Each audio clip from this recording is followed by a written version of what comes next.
tanpa ilmu mangrove yang memadai justru malah berbahaya, menjadi kebal terhadap kegiatan pemanfaatan yang sifatnya merusak kawasan mangrove.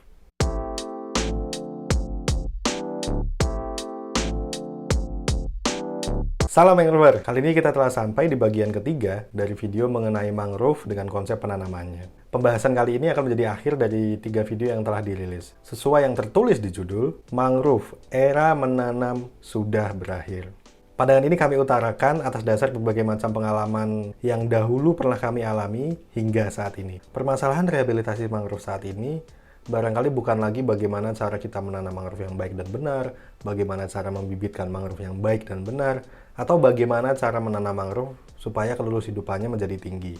Tapi bagaimana cara menjaga dan mempertahankan hasil penanaman yang telah kita upayakan selama bertahun-tahun belakangan ini. Setiap tahun, kita selalu konsisten untuk melakukan kegiatan penanaman mangrove di seluruh kawasan Indonesia. Tapi perlu Anda semua pahami, konsisten barangkali telah mengalami perubahan makna yang luas. Konsisten tidak lagi menjalankan sesuatu yang sama berulang-ulang. Justru, dengan konsisten, di setiap prosesnya, kita bisa belajar dan memetik pengalaman berharga. Di setiap prosesnya, harus segera disadari apa yang perlu dirubah, apa yang perlu diperbarui, dan apa yang perlu diperkuat. Di zaman sekarang, konsisten tidak hanya sebatas konsisten saja. Perubahan yang diakibatkan atas dasar konsisten adalah perubahan terbaik.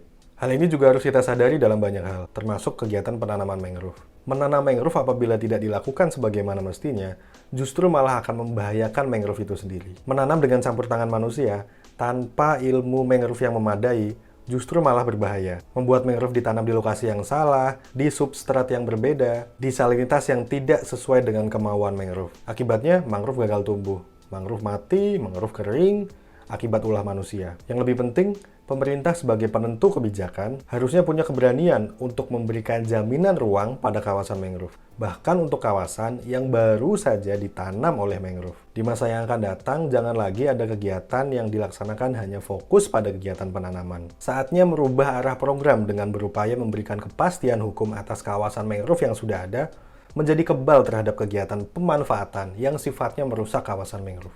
Barangkali cukup dari saya, semoga yang saya sampaikan dari mulai video bagian pertama sampai bagian terakhir ini dapat memberikan pandangan baru terhadap kegiatan rehabilitasi mangrove saat ini. Sampai bertemu di video selanjutnya, semangat mangrover!